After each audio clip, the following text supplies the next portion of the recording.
तो कौन सा दर्रा है? पिन पार्वती, तामसर, पादुरी या कुंजम? तो जो लाहौल और स्पीति को जोड़ता है ये है आपका कुंजम दर्रा। नेक्स्ट क्वेश्चन, कौन सा हिमनद भागा और मियार नदियों को पानी देता है? दुधौन, पार्वती, मुकिला या शिगड़ी? तो भागा और मियार नदियों को पानी देता है मुकिल्ला हिमनद।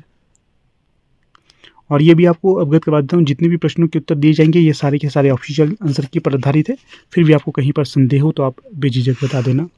प्रश्न संख्या 3, निम्नलिखित में से किसका प्रयोग ऊनी वस्त्रों को धोने के काम में लाया जाता है? किसका? ये देखो पहाड़ी क्षेत्रों में कपड़े धोने के लिए किसका? रीठा बोलते हैं हम, यहाँ पर रीठा लिखा है परंतु ये रीठा होता है। ये एक तरह से डिटर्जेंट की तरह काम करता है रीठा, आप लोगों को भी पता ही होगा सारे पहाड़ियों को। ट्राउट मछली के संवर्धन की सुविधाएं हिमाचल प्रदेश के रोहडू क्षेत्र में कहाँ पर है? ये आपका चिड़गांव में। पहले तो ध्यान रखना कि ट्राउट मछली के संवर्धन की सुविधाएं हिमाचल प्रदेश के किस क्षेत्र में है? रोहडू क्षेत्र में। रोहडू के किस क्षेत्र में? चिड़गांव में। अगला जो प्रश्न है इसमें पूछा गया है, निम्नलिखित में से कौन सी घाटी कुल्लू जिले में नहीं है? जरी, सेंज, तीर्थन, बलह? जरी भी कुल्लू में है, सेंज भी कुल्लू में है, तीर्थन भी कुल्लू में है, बलह मंडी में है। तो याद रखना है, मणिकर्ण भी कुल्लू में है, कसोल भी कुल्लू में है, मनाली भी कुल्लू में है और बंजार भी कुल्लू में है। ये आप याद रखिएगा। वैदिक साहित्य में ब्यास नदी को किस अन्य नाम से जाना जाता था? तो इस छठे का सही विकल्प हो जाएगा अर्जिकिया। मेरे उत्तर देने से पहले आप अपना उत्तर लगा सकते हो, जिससे आप अपना जो टेस्ट भी दे सकते हो। अगला प्रश्न है 7। हाँ, वीडियो के अंत में बताइएगा जितने भी प्रश्न हमने 85 प्रश्न हमने जो आपके साथ डिस्कस किए इसमें से आपके कितने सही हुए हैं। ठीक है, तो अवश्य कमेंट करना और अपनी तैयारी बता देना। लाहौल किस वर्ष के आसपास चंबा लाहौर और ब्रिटिश लाहौर में बंट गया था? तो ये बंट गया था 1846 से लेकर 1847 के बीच। अगला प्रश्न, राजा जगत सिंह और राजा रूप सिंह जिन्होंने 1641 से 42 के आसपास मुगल शासकों के विरुद्ध विद्रोह किया, किस रियासत के राजा थे ये? तो ये थे नूरपुर। राजा जगत सिंह नाम से ही एक कुल्लू का राजा भी हुआ जिसने दशहरा शुरू किया था, ये भी आपने ध्यान रखना। प्रश्न संख्या 9, 1911 ईस्वी में आयोजित दिल्ली दरबार में कहलूर रियासत के किस राजा ने भाग लिया था? तो ये लिया था अमरचंद के द्वारा। किसके द्वारा? अमरचंद के द्वारा। सी सही विकल्प होगा। फिर जो अगला प्रश्न है, चित्रकार शोभा सिंह का संग्रहालय कहाँ पर स्थित है? चित्रकार शोभा सिंह, यहाँ से याद रखिए जो शोभा सिंह है ये क्या थे? चित्रकार थे। इनका संग्रहालय कहाँ पर स्थित है ये बताना है। तो यहाँ पर जो सही विकल्प हो जाएगा तो ये हो जाएगा अंद्रेटा में चित्रकार शोभा सिंह का संग्रहालय स्थित। अगला प्रश्न है 11, दिसंबर 2015 के आसपास किस देश ने अपना विश्व बैंक बनाया? 11 का जो सही विकल्प हो जाएगा चीन ने। यहाँ पर देखिए जो पीजीटी का ये प्रश्न पत्र है इससे आपको ये भी आइडिया हो जाएगा कि जो पहले प्रश्न पत्र का क्या स्तर रहता था अब कैसा रहेगा, किस तरह के जीके के क्वेश्चन आते थे और कैसे अब आएंगे। हाँ, एक और चीज़ आपको बता देता हूँ।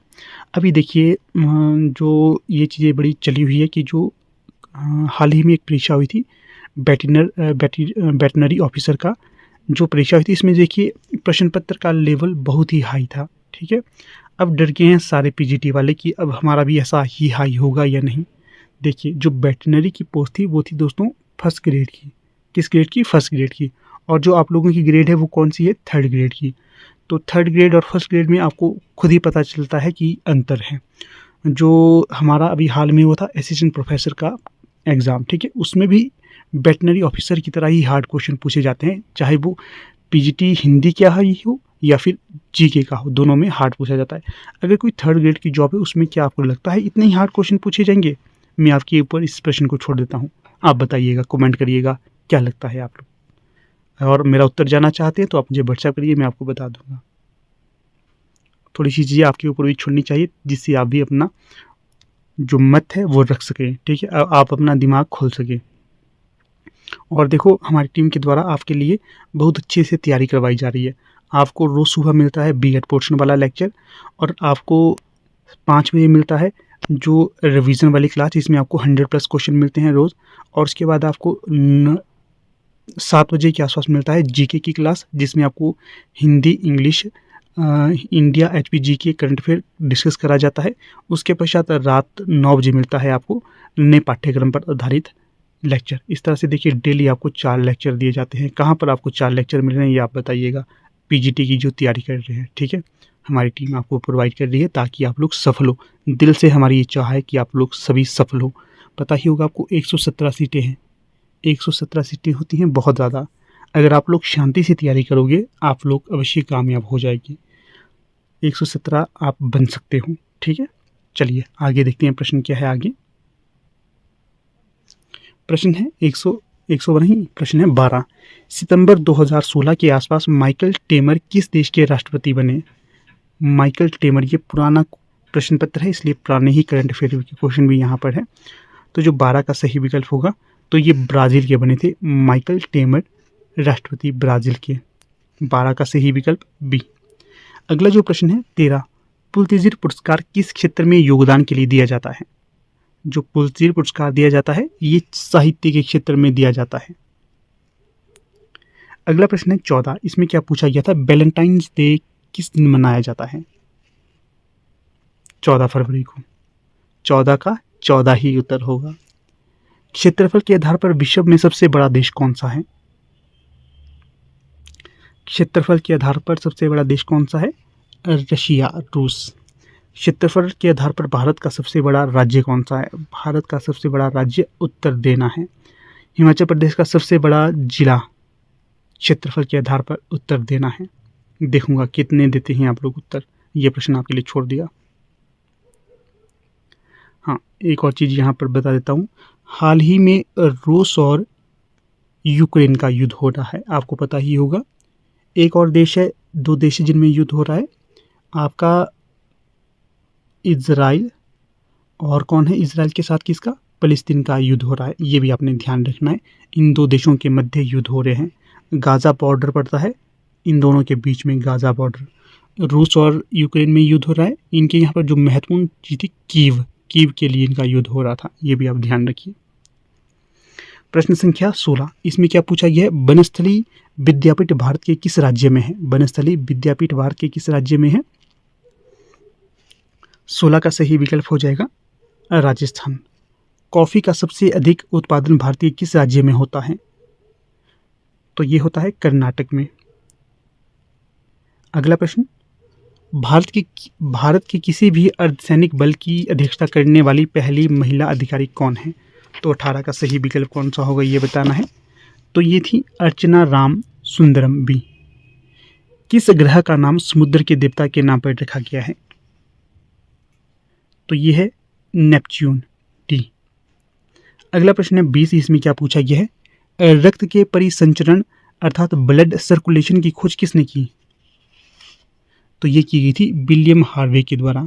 प्रश्न संख्या 22। आचार्य रामचंद्र शुक्ल का हिंदी साहित्य का इतिहास सर्वप्रथम किसकी भूमिका में प्रकाशित हुआ था? ये आ गया अब हमारा हिंदी साहित्य का सेक्शन। तो जो 21 का सही विकल्प हो जाएगा, तो ये होगा हिंदी शब्द सागर की भूमिका में। आप लोग बताइएगा इसका प्रकाशन वर्ष क्या है? हिंदी साहित्य का इतिहास जो रामचंद्र शुक्ल के द्वारा लिखा गया था। साहित्य जनता की चित्तवृत्ति का संचित प्रतिबिंब है, ये किसने कहा था? ये कहा गया था साहित्य जनता की चित्तवृत्ति का संचित प्रतिबिंब है रामचंद्र शुक्ल के द्वारा। अगला प्रश्न है 23। निम्नलिखित में से कौन सा भाषा संविधान की 8वीं अनुसूची में सम्मिलित नहीं है? कौन सी भाषा नहीं है ये बताना है। तो जो 23 का सही विकल्प हो जाएगा भोजपुरी अंग्रेजी, ये भारतीय संविधान की 8वीं अनुसूची में शामिल नहीं है। मैथिली, संस्कृत, नेपाली ये तो हैं। ध वर्ण का उच्चारण स्थान क्या है ये बताइए? ध वर्ण का उच्चारण स्थान त थ द ध दंती। औरत शब्द किस भाषा से संबंधित है? अरबी। एक या अधिक अक्षरों से बनी हुई स्वतंत्र सार्थक ध्वनि को क्या कहा जाता है? शब्द कहा जाता है। वस्तुओं के विषय में विधान करने वाले शब्द को क्या कहते हैं? क्रिया कहते हैं। जिस समास में दूसरे शब्द प्रधान होता है वहाँ पर कौन सा समास होता है, जिस समास में दूसरा शब्द प्रधान होता है वहाँ पर कौन सा समास होता है, ये बताना है आप लोगों ने। तो ये हो जाएगा आपका तत्पुरुष समास। अगले प्रश्न को देखिए। अगला प्रश्न यहाँ पर पूछा गया है 29, न किस वर्ग का व्यंजन है। सिंपल और आसान प्रश्न है, आराम से इसका उत्तर दीजिएगा।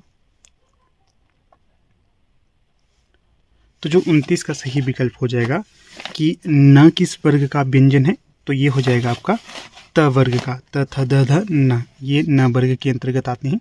यहाँ डी सही विकल्प हो जाएगा। अगला प्रश्न है 30, इसमें क्या पूछा गया है, निम्नलिखित में से कौन सी उपभाषा राजस्थानी हिंदी की नहीं है। क्या प्रश्न पूछा गया है, निम्न में से कौन सी उपभाषा राजस्थानी हिंदी की नहीं है, ये पूछा गया है। तो जो 30 का सही विकल्प होगा मगही। जो मगही है ये राजस्थानी अपभ्रंश की नहीं है, बाकी मारवाड़ी, मेवाती, मालवी और ये तीनों ही राजस्थानी की उपभाषाएं होंगी, इसका ध्यान रखना है। प्रश्न संख्या 31, बुंदेली किस हिंदी की बोली है। जो बुंदेली है ये किस हिंदी बोली के अंतर्गत आती है, बिहारी, पूर्वी, राजस्थानी या पश्चिमी। तो 31 का सही विकल्प क्या होगा ये बताना है। तो जो बुंदेली है ये आपकी पश्चिमी हिंदी के अंतर्गत आएगा, डी यहाँ सही विकल्प हो जाएगा। अगला जो प्रश्न है 32, इसमें आपसे पूछा गया है कितने वर्षों के हिंदी साहित्य के इतिहास को आचार्य रामचंद्र शुक्ल ने 4 कालों में विभक्त किया है। तो 32 का जो सही विकल्प हो जाएगा तो वो होगा 900 वर्षों के इतिहास को आचार्य रामचंद्र शुक्ल ने 4 कालों में विभक्त किया है। जो इनका इतिहास है ये 1929 में प्रकाशित हुआ था। कहाँ से, नागरिक प्रचारणी सभा काशी से प्रकाशित हुआ था। एक बार ये भी प्रश्न सेट की परीक्षा में पूछा गया था। और जो आचार्य रामचंद्र शुक्ल है ये, जो जैसे कि आपको बता देता हूँ, आचार्य रामचंद्र शुक्ल हैं ये एक प्रमाणिक इतिहासकार के, वैसे तो सारे ही प्रमाणिक है, परंतु जो आचार्य रामचंद्र शुक्ल ने चीज़ें कही हैं उन्हें एक तरह से हिंदी साहित्य की रीढ़ माना जाता है, उसी के आसपास सारा कुछ घूमता है, ये ध्यान रखना है। इन्होंने आदिकाल को क्या नाम दिया था, इन्होंने आदिकाल को वीर गाथा काल नाम दिया गया था, ये भी ध्यान रखना है। प्रश्न संख्या 33, पद्मावती समय किस काव्य रचना का अंश है। जो पद्मावती समय है ये आपके पृथ्वीराज रासो जो काव्य है, काव्य नहीं ये तो महाकाव्य है, इसका जो है ये एक अंश। 33 का जो सही विकल्प हो जाए, 33 नहीं क्या है प्रश्न संख्या 33, बिल्कुल 33 का जो सही विकल्प हो जाएगा पृथ्वीराज रासो महाकाव्य का पद्मावती समय एक अंश होगा। इसी तरह से एक और इसका खंड माना जाता है, इस समय मुझे क्लियरली याद नहीं आ रहा है, रेवा तट। रेवा तट भी जो पृथ्वीराज रासो का ही एक खंड है, इसका ध्यान रखना है। आपसे देखिए ये पूछा जा सकता है कि पद्मावती इस समय क्या ये पृथ्वीराज रासो का अंश है या फिर पद्मावत का है। आप पद्मावती समझ के पद्मावत कर सकते हो, ये गलती आपने नहीं करनी है। पृथ्वीराज रासो ये किसकी रचना है ये आपने बताना है, ये प्रश्न आपके लिए छोड़ देता हूँ। प्रश्न संख्या 34, जगनिक के आला गीत किस ऋतु में गाए जाते हैं। जगनिक के आला गीत है ये याद रखना है आपने, ये किस ऋतु में गाए जाते हैं ये बताना है। 34 का जो सही विकल्प होगा वर्षा ऋतु में गाए जाते हैं जगनिक के आला गीत। परमाल रासो जगनिक द्वारा रचित है, इसका भी ध्यान रखना है। प्रश्न संख्या 35, कुमार पाल प्रतिबोध गद्य पद्य में संस्कृत प्राकृत काव्य के लेखक हैं। तो जो 35 का सही विकल्प हो जाएगा सोमप्रभ सूरी के द्वारा लिखा गया है कुमार पाल प्रतिबोध गद्य पद्य में संस्कृत प्राकृत काव्य। ये देखिए याद रखना, ये पूछा जा सकता है कि सोमप्रभ सूरी द्वारा कृत कुमार पाल प्रतिबोध कैसी रचना है, तो यह गद्य पद्य में संस्कृत प्राकृत काव्य है। अगला जो प्रश्न यहाँ पर आपसे पूछा गया है 36, इसमें पूछा गया है गीतावली की रचना गोस्वामी जी ने सूरदास के अनुकरण पर की। किसकी, गीतावली की। बाल लीला के कई एक पद ज्यों के त्यों सूर सागर में भी मिलते हैं, केवल राम श्याम का अंतर है। प्रस्तुत कथन किसका होगा। 36 का सही विकल्प बताइए। तो जो 36 का सही विकल्प होगा तो वो होगा विकल्प सी, रामचंद्र शुक्ल का। यहाँ से देखिए दोस्तों, आप लोगों को एक ट्रिक बता देता हूँ मैं। जो एक तरह से संस्कृत निष्ठ भाषाएं अगर आपको किसी कथन में मिलेंगी वो ज़्यादातर संभावना है आचार्य रामचंद्र शुक्ल के ही वो कथन हो। ये इसलिए बता रहा हूँ, मुझे लगता है कि आप लोगों ने ये पंक्तियों वाले प्रश्न ज़्यादा नहीं किए होंगे, कईयों ने तो करे भी हैं, कईयों ने नहीं करे, उनके लिए एक ट्रिक बता देता हूँ। ज़्यादातर जो संस्कृतनिष्ठ शब्द आपको पंक्तियों में मिलेंगे वो होते हैं आचार्य रामचंद्र शुक्ल के, ठीक है। कई कई जगह हजारी प्रसाद द्विवेदी के भी होते हैं, परंतु ज़्यादातर संभावना रहती है आचार्य रामचंद्र शुक्ल के। आप लोगों के लिए जो मैंने ये सीरीज चलाई है ना इस समय, तो अब मुझे लगता है कि बहुत सारों ने अच्छे से सिलेबस कवर नहीं किया है, तभी आपके लिए चलाई है, इसको आपने ध्यान से देखना है। हाँ, एक और बात, इस जो ये वीडियो है इसका हम लाइक का टारगेट रखते हैं 500 लाइक का। देखते हैं कितनी जल्दी आप 500 लाइक के टारगेट को कंप्लीट करते हो। तो आप सभी से चाहूँगा कि आप लोग एक एक लाइक तो अवश्य कर देना, 500 लाइक के टारगेट को कंप्लीट करना। बात कर रहे थे हम यहाँ पर आचार्य रामचंद्र शुक्ल की जो अधिकतर पंक्तियाँ पूछी जाती है, तो आपने बिना सोचे समझे, अगर आपको प्रश्न के उत्तर नहीं आते हैं ना, अगर पंक्तियाँ ज़्यादातर पूछी गई होगी, तो आप आचार्य रामचंद्र शुक्ल के उसमें टिक लगा लेना। क्यों? ज़्यादातर जो पीजीटी जैसी परीक्षा हैं वहाँ पर आचार्य रामचंद्र शुक्ल की ही पंक्तियाँ पूछी जाती हैं, इसलिए आपको ये बता रहा हूँ। इसमें आपका ऐसा रहता है कि 50-50 चांस रहते हैं अगर आप आचार्य रामचंद्र शुक्ल पर टिक कर देते हो, क्योंकि नेट में भी अधिकतर पंक्तियाँ रामचंद्र शुक्ल से पूछी जाती थी और अब पीजीटी में भी पूछी जाती हैं, ठीक है। तो इसलिए आपको ये ट्रिक बता रहा हूँ। अगर कहीं पर आपको ऐसी पंक्तियाँ मिले, जैसे मान लीजिए कहीं पर इंग्लिश शब्द ज़्यादा बीच में, जैसे पंक्तियाँ ही पंक्तियों के बीच में अगर इंग्लिश शब्द ज़्यादा प्रयोग में लाए जा रहे हैं, तो वो बच्चन सिंह की पंक्तियाँ हो सकती हैं, क्योंकि जो बच्चन सिंह थे इन्होंने एक तरह से इंग्लिश लैंग्वेज को अपने काव्य में, अपने हिंदी साहित्य में प्रयोग किया था। तो इस चीज़ का भी आपने ध्यान रखना है, क्योंकि मुझे एक दिन भी याद आ रहा था, मैं उस दिन आपको बताना भूल गया था, तो आज आपको मैंने ये चीज़ें बताई, तो इस पर आप अमल लाना, आपको फ़ायदा होगा। हाँ, एक और चीज़ आपको बता देता हूँ मैं, अगर प्रश्न आ गया है तो ठीक है, नहीं तो अभी बता देता हूँ। जैसे मान लीजिए ये प्रश्न है, प्रस्तुत पंक्तियाँ किसकी हैं, तो यहाँ पर लिखा होता है शुक्ल, ऐसे लिखा होता है शुक्ल, और ब्रैकेट में दिया जाता आचार्य रामचंद्र शुक्ल। इस तरह से अगर ब्रैकेट में पहले देखिए शुक्ल लिखा होगा, फिर आचार्य रामचंद्र शुक्ल लिखा होगा, इस तरह से अगर आपको कहीं पर किसी भी विकल्प में मिलता है कि ब्रैकेट में उत्तर आगे आपको समझाया जा रहा है, तो उस पर भी आप टिक करना है। क्यों? उसमें 70% चांस रहते हैं कि वो आपका ठीक हो, इसलिए लिखा जाता है ताकि आपको क्लैरिफिकेशन मिले कि ये विकल्प हम उसी को पूछना चाह रहे हैं, ठीक है। समझ रहे हो आप क्या कहना चाह रहा हूँ मैं?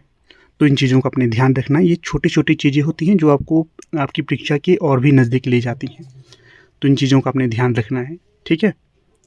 चलिए अगले प्रश्न को देख लेते हैं। प्रश्न संख्या है 37। अष्टछाप के कवि किस दार्शनिक मत के मानने वाले थे? जो अष्टछाप के कवि थे ये किस दार्शनिक मत को मानने वाले थे, ये यहाँ पर बताना है। तो जो 37 का सही विकल्प होगा शुद्धाद्वैतवाद। तो 37 का सही विकल्प बी होगा। अष्टछाप के जो प्रवर्तक के तौर पर कौन जाने जाते हैं? सूरदास। अष्टछाप में सबसे वरिष्ठ कवि कौन माने जाते हैं? कुंभनदास। अष्टछाप में सबसे कनिष्ठ कौन माने जाते हैं?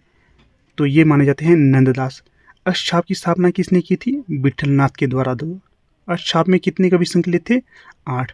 अष्टछाप में जो प्रमुख मत रहता था वो कौन सा था इनका? तो इनका जो एक तो शुद्धाद्वैत रहता था, दूसरा पुष्टि मार्ग भी रहता था, पुष्टि मार्ग। तो ये भी आपने ध्यान रखना है, ये भी आपको फायदेमंद साबित होंगी। अगला जो प्रश्न है यहाँ पर, इसमें पूछा गया है रास पंचाध्याय किसकी रचना है? रास पंचाध्याय किसकी रचना है? 38 का सही विकल्प बताइए। तो देखिए जो चर्चा हम कर रहे थे ऊपर, जो रास पंचाध्याय है ये नंददास की रचना है। कुंभनदास की प्रमुख रचना है सूरसागर, और भ्रमर गीत इसी के अंतर्गत हमें लगी हुई है, आपको तो ये पता ही होगा। और जो कुंभनदास है, सूरदास की मैं बात कर रहा था, ये है इनकी सूरदास की सारावली सूरसागर, ये ध्यान रखना। कुंभनदास ये सबसे वरिष्ठ कवि माने जाते हैं जो आपका अष्टछाप है। इसमें मीराबाई की उपासना किस प्रकार की थी? जो मीराबाई थी इनकी उपासना किस प्रकार की थी ये बतलाना है यहाँ पर। सख्य, शांत, दास्य, माधुर्य या पत्ती भाव की। जो मीराबाई की भक्ति थी ये माधुर्य भाव की थी, ये ध्यान रखना है। सख्य भाव की भक्ति थी या वात्सल्य भाव की भक्ति थी? सूरदास की। और जो दास्य भाव की भक्ति थी ये किसकी थी? ये थी आपकी अपने तुलसीदास की। जो पहले सूरदास थे ना, इनकी भक्ति भी दास्य भाव की होती थी, परंतु जब ये बल्लभाचार्य जी के संपर्क में आए उसके पश्चात से इनकी भक्ति कैसी हो गई? वत्सल्य भाव की हो गई या सख्य भाव की हो गई। तो ये भी आप ध्यान रख सकते हो। प्रश्न संख्या 40। अमीय हलाहल मदभरे सेत श्याम रत्नान जियत मर्त झुकी झुकी परत जेहि चितवन एक बार। उपयुक्त दोहे के रचयिता कौन होंगे? जो प्रस्तुत दोहा है इसके रचनाकार हो जाएंगे आपके रसलीन, जो विकल्प में कहीं नहीं है। रसलीन की पंक्ति होगी, याद रखना है। बोधा, आलम, घनानंद, ये जो प्रमुख है ये रीतिकाल के अंतर्गत रीतिमुक्त काव्यधारा के कवि माने जाते हैं। आगे देखिए, घनानंद का नाम हमने ले लिया तो घनानंद आ भी गए। विराग उत्पन्न होने पर वृंदावन जाकर घनानंद किस संप्रदाय में वैष्णव हो गए थे? यहाँ की स्टोरी सुननी है आप लोगों ने। किसी ने मुझे कहा था कि सिर्फ प्रश्न पढ़ा करो और उत्तर दिया करो, ऐसी लंबी लंबी बातें मत खींचा करो। चलिए मैं आपको स्टोरी बता देता हूँ। तो इसलिए स्टोरी बताता हूँ ताकि आपको प्रश्न याद रहे। ऐसे क्यों बतानी थी आपको स्टोरी? तो जो 41 का जो सही विकल्प होगा तो वो हो जाएगा निम्बार्क संप्रदाय। आप लोग कमेंट करना कि आपको इस तरह से जो कुछ स्टोरियाँ होती हैं प्रश्न से जुड़ी हुई या तथ्यों से जुड़ी हुई, वो आपको बतानी चाहिए कि नहीं बतानी चाहिए। आप लोगों के ऊपर निर्भर रहूँगा। अगर आप लोग कहेंगे कि स्टोरियाँ बतानी है तो बताया करूँगा, नहीं तो सीधे प्रश्न पढ़ा करूँगा और उत्तर दिया करूँगा। तो चलिए खैर, इसकी तो बता ही देता हूँ आपको। जैसे कि आप लोगों को पता है, जो घनानंद है ये थे आपकी रीतिमुक्त काव्यधारा के प्रमुख कवि। होता ऐसा है कि ये जो घनानंद है ये रहते हैं मुगल काल के प्रमुख एक शासक थे। क्या था, रंगीला, नाम मुझे पूरा याद नहीं आ रहा। चलो कोई भी आप याद रखिएगा। एक मुगल दरबार में एक अच्छे शासक थे, मोहम्मद शाह रंगीला। इनके दरबार में रहते थे घनानंद, ठीक है। तो घनानंद के जो मित्र थे वो इनसे जेलसी फील करते थे कि यार ये कितना प्रसिद्ध हो रहा है। तो इनके जो मित्रों ने एक षड्यंत्र एक दिन रचा और इन्होंने कहा मोहम्मद शाह रंगीला से कि याद रखना, ये पूछा जाता है प्रश्न कि घनानंद किसके दरबार में रहते थे, तो ये मोहम्मद शाह रंगीला के दरबार में रहते थे। तो जो घनानंद के मित्र थे इनसे जेलसी फील करते थे। इन्होंने तो मोहम्मद शाह रंगीला से कहा कि महाराज, आपकी जो दरबार में घनानंद है बहुत अच्छा गाते हैं। और मोहम्मद शाह रंगीला का मन भी हो गया कि क्यों ना हम घनानंद से गाना सुने। तो इन्होंने हुक्म दे दिया घनानंद को कि गाना गाइए। जो घनानंद होते हैं तरह तरह के नखरे मारने लग जाते हैं कि महाराज मुझे तो गाना नहीं आता है, आज मेरा गला ख़राब है, किसने कहा आपको मुझे गाना आता है, मेरा तो गाना, ये कुछ इस तरह के कई बहाने लगाते हैं। और घनानंद होता है जो टस से मस नहीं होता और गाना नहीं गाता है। और राजा भी ढीठ था, ये भी बोलता था जब तक तू गाना नहीं गाएगा तब तक तेको मैं यहाँ से नहीं छोड़ूंगा। तो जो दरबारी होते हैं ये बड़े शैतान होते हैं, इनको पता होता तो ये तो गाना नहीं गाएगा किसी भी हालत में। तो ये महाराज से कहते हैं, महाराज ऐसा करिए, आप इनकी जो प्रेयसी है सुजान, कौन है इनकी प्रेयसी का नाम भी पूछा जाता है सुजान। ये बोलते हैं आप सुजान को जब तक नहीं बुलाओगे तब तक ये गाना नहीं गाएंगे। होता भी ऐसा ही है। जैसे ही सुजान को बुलाया जाता है घनानंद अत्यधिक प्रसन्न हो जाते हैं और सुजान की तरफ मुँह करके इतना सुंदर गाना गाते हैं और जो राजा की तरफ अपनी पीठ कर लेते हैं और ऐसा गाना गाते हैं, पूरा दरबार मंत्र मुग्ध हो जाता है इनके गाने को सुनकर। तो जैसे ही गाना गा लेते हैं, महाराज एक तो खुश होगी कि इतना सुंदर गाना सुनने को लिए उन्हें मिला, परंतु उनको क्रोध भी आया। क्यों? क्योंकि उन्होंने सोचा यार ये घनानंद कैसा बंदा है, मेरे ही दरबार में रहता है और मेरे सौ बोलने पर भी इसने गाना नहीं गाया। और इनको क्रोध आ जाता है। क्रोध आना भी जरूरी हो गया था कि भाई कोई बंदा किसी के दरबार में रह रहा है तब भी गाना नहीं गाता, जबकि उसकी प्रेयसी उसे गाना गाने के लिए कह रही है तो वो गा रहा है। तो मोहम्मद शाह रंगीला ऐसे सज़ा देता है कि तुम्हें देश निकाला हो गया है, अब तुम यहाँ से निकल जाओ, अब तुम यहाँ पर नहीं रह सकते। तो इसी दौरान वो दरबार से निकलकर वृंदावन चला जाता है। कहाँ चला जाता है? वृंदावन। और वहाँ पर विराग उत्पन्न करके विरागपूर्ण जीवन व्यतीत करने लगता है। क्यों ये वैराग्यपूर्ण जीवन व्यतीत करने लगता है? इसके पीछे भी कहानी है। जब ये इसको देश निकालने की सज़ा हो गई थी घनानंद को, तो ये अपनी प्रेयसी सुजान से कहता है कि हे प्रिय, तुम भी मेरे साथ चलो। और जो सुजान होती है बड़ी चुस्त होती है, वो बोलती है तेरे जैसे बंदे के साथ मुझे क्यों आना है, मुझे क्या भूखे मरना है। और ये सारी बातें सुनकर घनानंद का दिल टूट जाता है। उसके अंदर इतना वैराग्य उत्पन्न होता है कि वो उसके बाद पीछे मुड़कर कभी नहीं देखता। आगे जो पहले जो कविताएं ये घनानंद लिखता था वो सुजान को आधार में रखकर लिखता था, जो उसकी प्रेमिका थी। परंतु जो आगे की कविताएं घनानंद ने लिखी, ये वृंदावन में रहकर भगवान श्री कृष्ण को आधार में रखकर इन्होंने सारी की सारी कविताएं लिखी थी। इस कारण इन्हें वैराग्य उत्पन्न हो गया था और ये वृंदावन में जाकर रहने लगे थे और निम्बार्क संप्रदाय को अपनाया था। ये प्रश्न नेट में भी पूछा गया और यहाँ पर पीजीटी में भी आपसे पूछा गया है। फिर देखिए वृंदावन में ये रहने लगते हैं और वहाँ पर एक बार होता है, अहमद शाह अब्दाली के जो सैनिक है आक्रमण कर लेते हैं। क्यों आक्रमण करते हैं? उन्हें कहीं से खबर मिलती है कि जो घनानंद है यहाँ पर रहता है वो राजा का खास बंदा है, उसके पास बहुत ज़्यादा सोना जेवरात तरह तरह के आभूषण होंगे, तो तुम यहाँ पर आओ और सारा लूट मार उससे कर लो। तो अहमद शाह अब्दाली के जो आक्रमणकारी होते हैं यहाँ पर आक्रमण कर लेते हैं और घनानंद को घेर लेते हैं और उसे कहते हैं कि जो भी तुम्हारे पास धन दौलत है हमें दे दो। घनानंद को पता था उसके पास तो खाने के लिए भी लाले पड़ गए थे, तो धन दौलत कहाँ से होनी थी उसके पास। तो वो कहता है मेरे पास कुछ पैसे नहीं हैं, तुम यहाँ से चले जाओ। वो उसकी बात नहीं मानते हैं और ज़बरदस्ती करने लगते हैं। तो घनानंद धरती से मिट्टी उठाते हैं और उन सैनिकों की तरफ फेंकते हैं, लो ये है धन, ये लो ये है धन। और जैसे ये बोलते बोलते जो सैनिक होते हैं घनानंद के दोनों हाथ काट लेते हैं और वहीं पर इनकी मृत्यु हो जाती है। इस तरह की पूरी घटना थी। ठीक है, तो ये बताइएगा आपको अच्छी लगी क्या नहीं लगी, आगे बतानी चाहिए कि नहीं, ये आप लोगों के ऊपर मैं छोड़ता हूँ।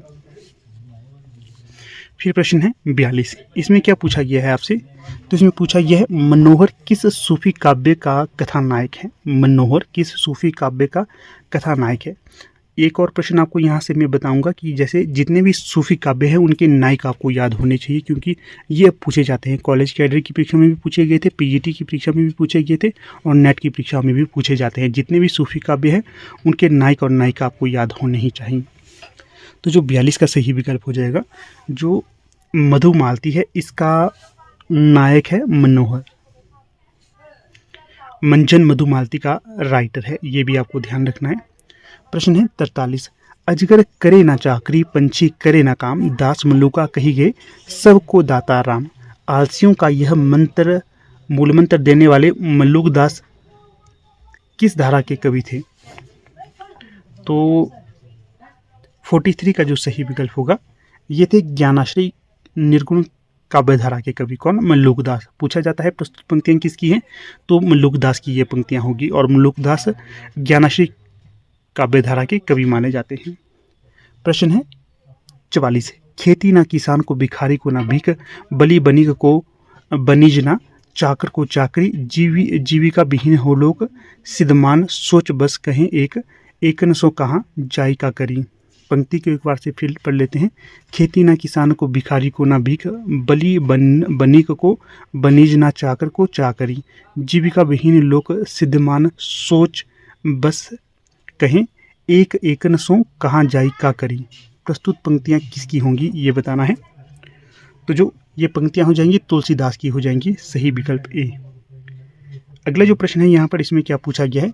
कर्म जोग पुनि ज्ञान उपासन सभी भ्रम भरमायो, श्री बल्लभ गुरु तत्व सुनायो, लीला भेद बतायो। उपरीत काव्य पंक्तियों में उद्धृत लीला तत्व जानने का आत्मसाध्य किस कवि का है?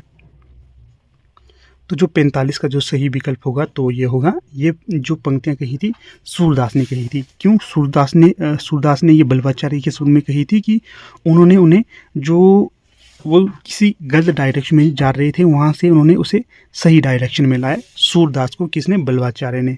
श्री बल्लभ गुरु ये बात कही गई है ना, ये इसका उत्तर होगा। सूरदास की ये पंक्तियां हैं बल्लभाचार्य जी के लिए।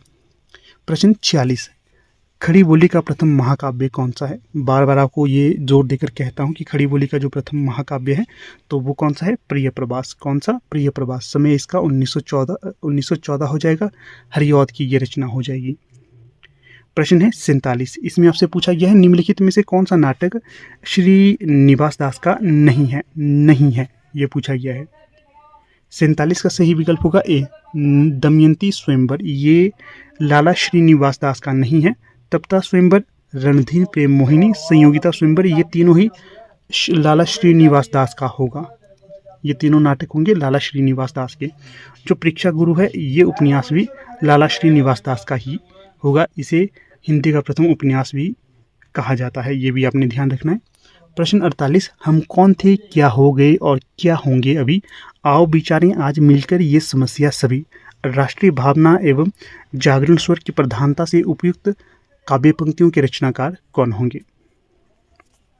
तो जो ये पंक्तियां हैं ये हो जाएंगी आपकी किसकी, मैथिली शरण गुप्त की। ये इन्होंने कहाँ पर कही थी ये पंक्तियां, ये भारत भारती जो इनकी रचना है भारत भारती, इसका समय 1912 हो जाएगा, इसमें इन्होंने ये पंक्तियां कही थी, ये ध्यान रखना है। प्रश्न संख्या 49, इसमें आपसे पूछा गया है निम्नलिखित में से कौन सा काव्य मुख्यतः स्त्री जीवन की विडंबना को चित्रित करती है। तो जो 49 का सही विकल्प होगा तो वो हो जाएगा आपका परले की छाया। जो परले की छाया है ये किसकी रचना हो जाएगी, परले की छाया जयशंकर प्रसाद की रचना हो जाएगी। इसमें मुख्यतः स्त्री जीवन को आधार में रखकर रचना की गई है। कामायनी कब लिखी गई है ये प्रश्न आप बताइएगा। निम्नलिखित में से निराला की कौन सी काव्य रचना प्रगतिवादी विचार दर्शन से प्रभावित है। तो जो 50 का सही विकल्प हो जाएगा तो वो हो जाएगा आपका कुकुरमुत्ता। जो कुकुरमुत्ता है ये निराला की प्रगतिवादी विचार दर्शन से प्रभावित है। जो कुकुरमुत्ता है इन्होंने इसमें एक जो देखिए यहाँ पर क्या उदाहरण दूँ आपको, कुकुरमुत्ता बताऊँ क्या होता है, जंगली मशरूम, आपने देखा ही होगा जंगली मशरूम, तो उसे कहते हैं कुकुरमुत्ता। इन्होंने यहाँ पर उन्होंने कुकुरमुत्ता और गुलाब में तुलना की है।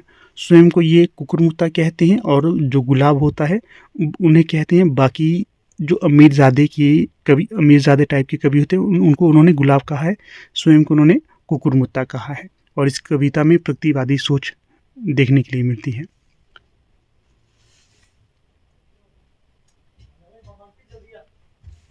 प्रश्न देखिए 51, मैं बचपन को बुला रही बोल उठी बिटिया मेरी, नंद नवन सी फूल उठी यह छोटी सी कुटिया मेरी। हृदय को प्रभावित करने वाली वात्सल्य अनुभूति से युक्त यह कविता किसकी होगी। तो ये कविता है सुभद्रा कुमारी चौहान की। सुभद्रा कुमारी चौहान, इनका समय 1905 का माना जाता है, महादेवी वर्मा का 1907 का माना जाता है, और जो निराला है इनका माना जाता है 1899 का, और जो मैथिली शरण गुप्त है 1886 के आसपास का इनका माना जाता है। ये भी ध्यान रखिएगा आप। झांसी की रानी भी सुभद्रा कुमारी चौहान की ही रचना होगी। प्रश्न है 52, मिथक के संबंध में निम्नलिखित में से कौन सा कथन सही नहीं है। नहीं की बात की जा रही है यहाँ पर, तो जो सही नहीं होगा तो वो देख लेते हैं। पहला तो है मिथक की बहुस्तरीय अर्थकता साहित्यिक दृष्टि से महत्वपूर्ण है, सही है। कभी समयों में भी मिथ की विशेषताओं का विधान माना गया है, सही है। मिथक अतीत से अपने को अलग करने का उपक्रम है, गलत है। मिथक में कथात्मकता की प्रवृत्ति अंतर्भुक्त होती है, सही है। मिथक अतीत से अपने को अलग नहीं करने का उपक्रम है, ये ध्यान रखना है। तो अगला जो प्रश्न है 53, इसमें पूछा गया है सामूहिक अवचेतन सिद्धांत के प्रतिपादक थे। सामूहिक अवचेतन सिद्धांत के प्रतिपादक कौन थे ये बताना है। 53 का सही विकल्प कौन सा होगा, तो देखिए कार्ल गुस्ताव युंग इन्होंने सामूहिक अवचेतन सिद्धांत की प्रतिपादन किया था। प्रश्न 54, अपने साहित्यकार साथियों के संस्मरणात्मक रेखाचित्र महादेवी वर्मा ने अपनी किस पुस्तक में लिखे हैं। तो जो 54 का सही विकल्प हो जाएगा पथ के साथी। जो पथ के साथी हैं इसमें इन्होंने अपने साहित्यकार अर्थात जो निराला थे, मैथिली शरण गुप्त थे, पंत थे, जो भी इनके समकालीन साथी थे या रचनाकार थे, इनको संस्मरणात्मक रेखाचित्र के माध्यम से महादेवी वर्मा ने लिखा। और पूछा जाता है मेरा परिवार, इसमें इन्होंने किसके बारे में लिखा है, अपनी गिलहरी, अपनी गाय, अपने कुत्ते, इसके बारे में इन्होंने लिखा है मेरे परिवार में। और देखिए अतीत के चलचित्र, स्मृति की रेखाएं, पथ के साथी, मेरा परिवार, ये चारों की चारों रचनाएं या फिर संस्मरण किसके होंगे, महादेवी वर्मा के होंगे, ये भी आप ध्यान रखना। अगला जो प्रश्न है यहाँ पर, इसमें क्या पूछा गया है, तो यहाँ पर ये प्रश्न पूछा गया है निम्नलिखित में से कौन सा गीति नाट्य सुमित्रा नंदन पंत द्वारा रचित है। ये सारे के सारे यहाँ पर गीति नाट्य हैं, परंतु एक गीति नाट्य सुमित्रा नंदन पंत द्वारा रचित है, तो वो कौन सा है ये बताना है। तो यहाँ पर 55 का जो सही विकल्प होगा कि जो शिल्पी है ये होगा सुमित्रा नंदन पंत कृत गीति नाट्य, इसका आप ध्यान रखिएगा। अगला प्रश्न है 56, इसमें क्या पूछा गया है, इसमें यह पूछा गया है उत्तर प्रियदर्शी किसकी रचना है। उत्तर प्रियदर्शी किसकी रचना है ये बताना है। तो जो 56 का सही विकल्प हो जाएगा सच्चिदानंद हीरानंद बादशाह अज्ञे, इनकी रचना है उत्तर प्रियदर्शी। अज्ञे का पूरा नाम है सच्चिदानंद हीरानंद बादशाह अज्ञे। इनका जन्म कब हुआ? 1911 में। प्रश्न संख्या 57। शब्द की जिस शक्ति को उसके सांकेतिक अथवा प्रसिद्ध अर्थ का बोध हो, शब्द की जिस शक्ति से उसके सांकेतिक अथवा प्रसिद्ध अर्थ का बोध हो, वहां पर कौन सी शब्द शक्ति होती है? तो जो 57 का सही विकल्प होगा तो वो हो जाएगा आपका अभिधा शब्द शक्ति। अभिधा शब्द शक्ति। एक और चीज जो इस संडे को आपके लिए महा मैराथन ला रहा हूं मैं। लगभग 7 घंटे की महा मैराथन होने वाली है। 1000 प्लस उसमें आपको क्वेश्चन देखने के लिए मिलेंगे। ठीक है, तो कमर सीधी करके जैसे करके बैठना है बैठिए, संडे को तैयार रहना। 1000 क्वेश्चन होंगे आपको। ये काफ़ी रिपीटेड प्रश्न है, अक्सर परीक्षा में आते हैं। लगभग 7 घंटे के आसपास की ये वीडियो रहेगी। जो भी आप शेड्यूल बनाना चाहते हैं बना लीजिएगा। सुबह में लगभग 5 के आसपास उसे अपलोड कर दूंगा। तो 5 के आगे 7 घंटे आप लगाइए। जैसा भी आप शेड्यूल बनाएंगे तो उस दिन के लिए आपको ये 7 घंटे की वीडियो मिलने वाली। 7 घंटे से भी ऊपर की है ये वीडियो। ठीक है, तो मर्ज वीडियो मेरे द्वारा तैयार की गई है। तो जो भी आपने पढ़ा है उसका यहाँ से आप रिवीजन कर सकते हो। रिवीजन भी नहीं करोगे, अगर पहली बार भी देखोगे तो आपको कुछ ना कुछ वहाँ से सीखने को मिलेगा ही मिलेगा। मान लीजिए यहाँ से आपके 40 से 30 प्रश्न भी रिपीट हो गए ना, 30 प्रश्न, डायरेक्ट इनडायरेक्ट आपका बेड़ा पार हो सकता है। 7 घंटे लगाइएगा वहाँ पर और देखिए कुछ ना कुछ आपको फ़ायदा वहाँ से होगा ही होगा। ठीक है, तो चलिए चलते हैं अगले प्रश्न की तरफ। प्रश्न है 58। जब एक ही शब्द एक ही अर्थ में अनेक बार प्रयुक्त हो तथा किसी आकस्मिक माद को प्रकट करे तो वहाँ कौन सा अलंकार होता है? तो जो 58 का सही विकल्प होगा तो वो होगा विप्सा अलंकार। कौन सा? विप्सा अलंकार। अगला प्रश्न है यहाँ पर 59। शब्दार्थों सहितो काव्यम, अर्थात शब्द और अर्थ का सहित भाव ही काव्य है, किसने कहा? तो ये कहा गया था भामा के द्वारा। प्रश्न है 60। इसमें क्या पूछा गया है? विभाव अनुभाव व्यभिचारी संयोगाद्र रस निष्पत्ति। ये जो आचार्य भरत के द्वारा रसूत्र की व्याख्या सर्वप्रथम किस आचार्य ने की थी? पहले तो ये ध्यान रखना है कि ये रसूत्र किसके द्वारा दिया गया है। रस के संबंध में आचार्य भरत के द्वारा नाट्यशास्त्र जो उनकी रचना है उसमें इन्होंने ये सूत्र दिया था। और जो ये रसूत्र है इसकी व्याख्या सर्वप्रथम किस आचार्य ने की थी ये बताना है। तो सही जो विकल्प हो जाएगा 60 का तो वो हो जाएगा भट्ट लोलट के द्वारा। भट्ट लोलट सबसे पहले आते हैं, इन्होंने ही इसकी व्याख्या भी की थी। प्रश्न है 61। इसमें क्या पूछा गया है? बायोग्राफिया लिटरेरिया किसकी कृति है? तो जो बायोग्राफिया लिटरेरिया है ये जो कृति हो जाएगी कॉलरिज की। जो कॉलरिज है इनके द्वारा ही इस कृति की रचना की गई थी। और कल्पना को जो सिद्धांत है ये कॉलरिज के द्वारा ही दिया गया था, ये भी आपने ध्यान रखना है। प्रश्न संख्या 62। इसमें आपसे पूछा गया है अंग्रेजी शासनकाल में हिंदी के संबंध में आम फहम और खास पसंद भाषा का संदेश या उपदेश किसने दिया? काफ़ी इंपॉर्टेंट प्रश्न है ये। तो जो राजा शिव प्रसाद सितारे हिंद है इनके द्वारा ये भाषा का उपदेश दिया गया था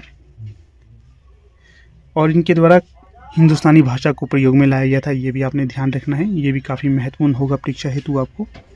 फिर अगले जो प्रश्न को देखिए 63। बीती भिवाभरी जागरी अंबर पनघट में डूबो रही तारा घट पट नहीं तारा घट उषा नागरी। ये जो पंक्तियां हैं ये किसने कही? 63 का सही विकल्प कौन सा होगा? तो ये हो जाएगा जयशंकर प्रसाद की ये पंक्तियां हो जाएंगी। अगला जो प्रश्न है 63 में पूछा गया है निम्नलिखित में से किस कहानी में संयुक्त परिवार की मर्यादा को प्रतिष्ठित किया गया है? 64 का सही विकल्प होगा बड़े घर की बेटी। मुंशी प्रेमचंद की रचना है। किसकी? मुंशी प्रेमचंद की रचना है। हाँ, एक और बात आपको बता रहा हूँ, बहुत से ऐसे कैंडिडेट होते हैं वो कहते हैं क्लियर नहीं दिखाई दे रहा। दोस्तों क्लियर क्यों नहीं दिखाई देता? यहाँ पर ऊपर होते हैं आपके 3 डॉट। यहाँ से वीडियो की क्वालिटी को बढ़ाइए। मान लीजिए वीडियो की क्वालिटी है 300 320 या 360 जो भी होता है उसके आसपास, तो आप उसको 420 की क्वालिटी में करके देखिए, ठीक है। तो क्वालिटी बढ़ेगी ही बढ़ेगी, तब आपको दिखाई देगा अच्छे से। अगला प्रश्न है 65। निम्नलिखित में से किस नाटक में वैदिक कालीन पृथु की समस्याओं को नेहरू युग की समस्याओं से जोड़ा गया है? 65 का जो सही विकल्प हो जाएगा तो वो हो जाएगा आपका पहला राजा डी। अगला जो प्रश्न है यहाँ पर इसमें पूछा गया 66, दिलो दानिश किसकी औपन्यासिक रचना है? तो जो दिलो दानिश है ये हो जाएगी आपकी कृष्णा सोबती की रचना। फिर अगला जो प्रश्न है, कई दिनों तक चूल्हा रोया चक्की रही उदास, कई दिनों तक कानी कुतिया सोई उसके पास। ये कविता हमें लगी हुई है ना, आप लोग इससे वाकिफ होंगे ही होंगे। किसकी पंक्तियाँ होंगी ये? नागार्जुन की। अगला प्रश्न है, निम्नलिखित में से कौन सा तार सप्तक के कवि हैं? कौन तार सप्तक के कवि हैं ये बताना है। रामविलास शर्मा, प्रभाकर कुमार माचवे, गिरिजा कुमार माथुर। 68 का कौन सा सही विकल्प होगा ये बताना है। तो जो गिरिजा कुमार माथुर हैं ये होंगे आपके तार सप्तक के कवि। 68 का सही विकल्प बी। अगला जो प्रश्न है इसमें पूछा गया है आपसे 69, निम्नलिखित में से कौन सी कृति यम नचिकेता की कहानी पर आधारित है? तो जो 69 का सही विकल्प होगा तो वो होगा आत्मजयी। कुंवर नारायण की रचना है आत्मजयी, ये भी ध्यान रखना। प्रश्न संख्या 70 में पूछा गया है, प्रेमचंद के किस उपन्यास में दहेज की कुप्रथा और अनमेल विवाह की भीषण परिणाम दिखाया गया है? तो जो 70 का सही विकल्प होगा तो 70 का सही विकल्प है निर्मला में। निर्मला, प्रतिज्ञा, मंगलसूत्र, कायाकल्प, ये किसकी रचना है? ये आपके लिए छोड़ता हूँ, ये बताइएगा। मैंने बहुत बार आपको ये प्रश्न बताया है। प्रश्न संख्या 71, निम्नलिखित में से कौन सी द्विवेदी युगीन हिंदी कविता की प्रवृत्ति विशेषता नहीं है? तो जो 71 का सही विकल्प होगा तो वो होगा व्यक्तिकता। ये द्विवेदी युगीन कविता की विशेषता नहीं है। प्रबंधात्मकता, इतिवृत्तात्मकता सबसे बड़ी विशेषता है द्विवेदी युग की, और उपदेशात्मकता यह भी है। जो व्यक्तिकता है ये छायावाद की विशेषता मानी जाती है, द्विवेदी युगीन की नहीं। अगला प्रश्न है, भारतेंदु का कौन सा नाटक नाट्य रासक या लास्य रूपक कहा गया है? तो 72 का सही विकल्प कौन सा होगा? भारत दूरदशा और अंधेर नगरी, ये दोनों हमें लगे हुए हैं, इसका भी आपने ध्यान रखना है, और ये भारतेंदु हरिश्चंद्र के होंगे। अगला जो प्रश्न है 73, जयचंद्र के मूर्खतापूर्ण कुचक्र के कारण पृथ्वीराज के अंत का चित्रण किस नाट्य रचना में है? 73 का जो सही विकल्प हो जाएगा तो वो होगा आपका प्रायश्चित में। किसमें? प्रायश्चित में। किसकी ये नाट्य रचना है प्रायश्चित? तो जो प्रायश्चित है ये होंगे आपके जो अपने जयशंकर प्रसाद की सज्जन, करुणालय, प्रायश्चित, विशाख, ये तीनों के तीनों जयशंकर प्रसाद की ही नाट्य रचना हो जाएंगी। किस साहित्यकार ने अपनी आत्मकथा को स्मृति यात्रा यज्ञ कहा है? स्मृति यात्रा यज्ञ कहा है। 74 का सही विकल्प कौन सा होगा?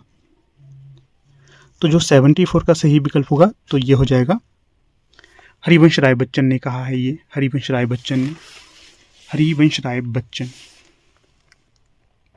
नीर का निर्माण, यह भी इन्हीं की आत्मकथा है, इसका ध्यान रखना है। बसेरे से दूर, नीर का निर्माण, फिर 10 द्वार से सोपान तक। अगला देखिए, निम्नलिखित में से कौन सा निबंध हजारी प्रसाद द्विवेदी का नहीं है? 75 का सही विकल्प कौन सा होगा? तो जो 75 का सही विकल्प होगा तो वो होगा आपका जो रेती के फूल, यह इनके निबंध नहीं होंगे। कल्पलता, आलोक पर्व, अशोक के फूल, नाखून क्यों बढ़ते हैं, इत्यादि ये हजारी प्रसाद द्विवेदी के प्रसिद्ध निबंध है, इसका भी ध्यान रखना आपने।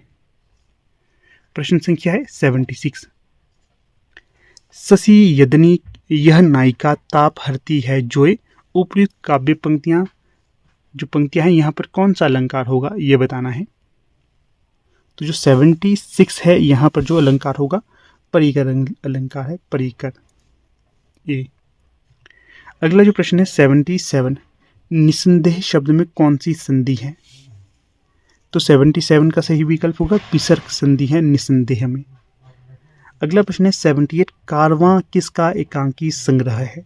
तो जो कारवां है ये किसका एकांकी संग्रह होगा? भुवनेश्वर प्रसाद का। विकल्प ए यहाँ पर सही होगा 78 का। अगला जो प्रश्न है यहाँ पर 79 मौन भी अभिव्यंजना है, जितना तुम्हारा सच है उतना ही कहो, अनुभूति और अभिव्यक्ति में अद्वैत स्थापित करने वाला यह कथन किसका होगा? तो जो 79 का सही विकल्प होगा अज्ञे की ये पंक्तियां होंगी। किसकी? अज्ञे की। सच्चिदानंद हीरानंद बात्स्यायन अज्ञे। प्रश्न संख्या 80 परम अभिव्यक्ति लगातार घूमती है जग में, पता नहीं जाने कहाँ है वह। ये काव्य पंक्तियां किस कवि की होंगी? तो जो 80 की पंक्तियां होंगी तो यह मुक्तिबोध की। विकल्प ए यहाँ पर सही होगा। अगला जो प्रश्न है 81 इसमें क्या पूछा गया है? निम्नलिखित मध्यकालीन कवियों को रचनाकार की दृष्टि से सही विकल्प में लगाना है।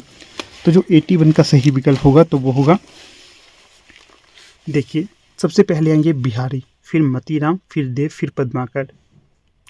ये सारे के सारे रीतिकाल के प्रमुख विद्वान माने गए हैं या रचनाकार माने गए हैं। प्रश्न प्रकाशन काल की दृष्टि से महादेवी वर्मा की काव्य रचनाओं का सही अनुक्रम कौन सा है? महादेवी वर्मा, इनकी जो रचनाओं को भी कई बार पूछा जाता है डायरेक्ट, तो आज ये प्रश्न पूछा गया है। तो सही विकल्प जो होगा तो वो होगा सबसे पहले निहार, फिर रश्मि, फिर नीरजा, फिर दीपशिखा। अगला जो प्रश्न है 83 इसमें आपसे क्या पूछा गया है? तो यहाँ पर आपसे पूछा गया है प्रकाशन काल की दृष्टि से रामधारी सिंह दिनकर की काव्य रचनाओं का सही क्रम कौन सा होगा? तो जो 83 का सही विकल्प होगा तो वो हो जाएगा आपका विकल्प ए। सबसे पहले कुरुक्षेत्र, फिर रश्मिरथी, फिर उर्वशी, फिर परशुराम की प्रतीक्षा। अगला प्रश्न है 84 प्रकाशन काल की दृष्टि से हिंदी उपन्यासों का सही अनुक्रम कौन सा है? तो 84 का जो सही विकल्प होगा तो वो होगा सबसे पहले त्यागपत्र, फिर नदी के द्वीप, फिर आधा गांव, फिर तत्तमस। ए यहाँ पर सही होगा। अगला प्रश्न देखिए यहाँ पर 85 इसमें क्या पूछा गया है? हिंदी कविता की विकासात्मक समझ के साथ क्या है प्रश्न? हिंदी कविता की विकासात्मक समझ के साथ निम्नलिखित काव्य प्रवृत्तियों विशेषताओं का सही अनुक्रम चुनिए। तो 85 का जो सही विकल्प होगा तो वो होगा सी, मध्यकालीनता और आधुनिकता का द्वंद्व, तीव्रतात्मकता, प्रेम जनित सूक्ष्म भावों की अभिव्यक्ति, शोषण के विरुद्ध संघर्ष। ये जो हिंदी कविता में जो विकास काल रहा है, जो उद्देश्य या विषय के साथ रहा है, तो वो सी यहाँ पर सही हो जाएगा। तो देखिए दोस्तों, कुछ इस प्रकार से आज की हमारी ये वीडियो थी। लगभग हमने 85 क्वेश्चन को यहाँ पर डिस्कस किया, परंतु जो तथ्य आपके साथ साझा किए वो 100 प्रश्न से अधिक के थे। कितने? 100 प्रश्न से अधिक के थे। इसलिए ध्यान से आप इस वीडियो को देखिएगा, ये आपके लिए काफ़ी फायदेमंद साबित होगी। ठीक है, तो आज की वीडियो का टारगेट